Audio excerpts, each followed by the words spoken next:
Le monde en mutation. Édition du 1er février 2026. Bonjour à tous.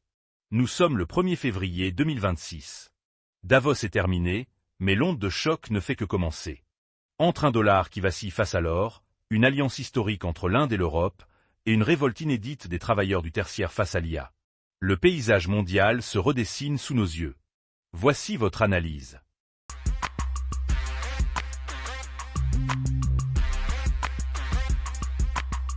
Segment économie. L'or à 5000 $. L'autopsie d'une panique. Le chiffre a fait trembler les terminaux Bloomberg ce matin. 4 985 $ l'once. Nous ne sommes plus dans une simple hausse, nous sommes dans une déconnexion totale. Mais pourquoi une telle fièvre?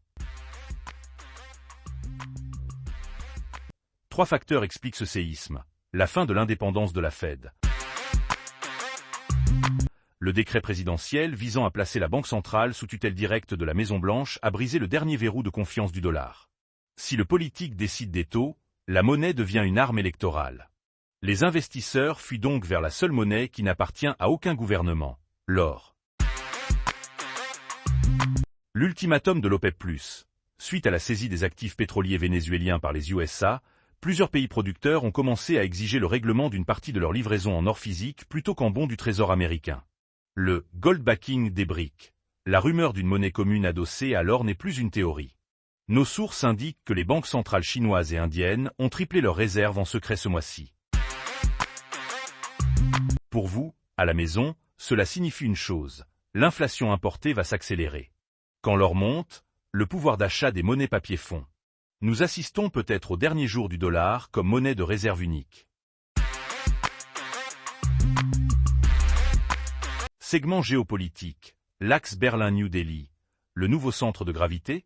Visuel. Carte du monde montrant une ligne lumineuse reliant l'Allemagne et l'Inde, contournant les États-Unis et la Chine.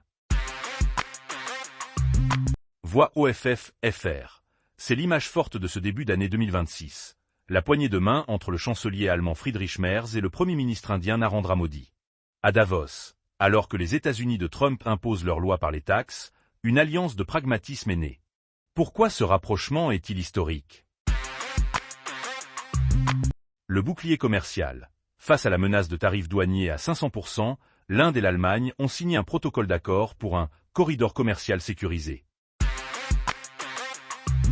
L'objectif est simple, échanger des technologies industrielles allemandes contre des ressources et une main-d'œuvre qualifiée indienne, sans passer par le dollar.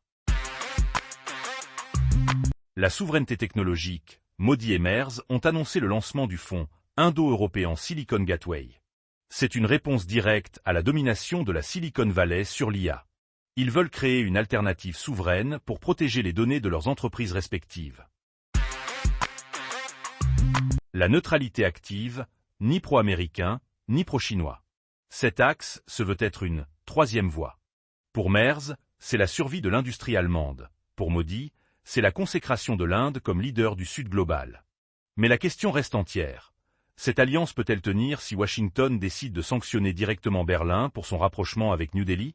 Nous entrons dans une zone de turbulence diplomatique sans précédent. Segment technologie.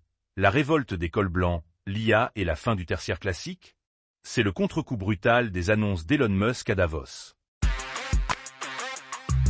Cette semaine, le secteur tertiaire est entré en zone de turbulence. Ce qu'on appelait la transition numérique s'est transformé en une substitution radicale. 3 signaux d'alarme ont marqué ces derniers jours. Le krach de l'emploi bancaire. 2 géants bancaires européens ont annoncé la suppression de 15 000 postes administratifs d'ici juin. La raison?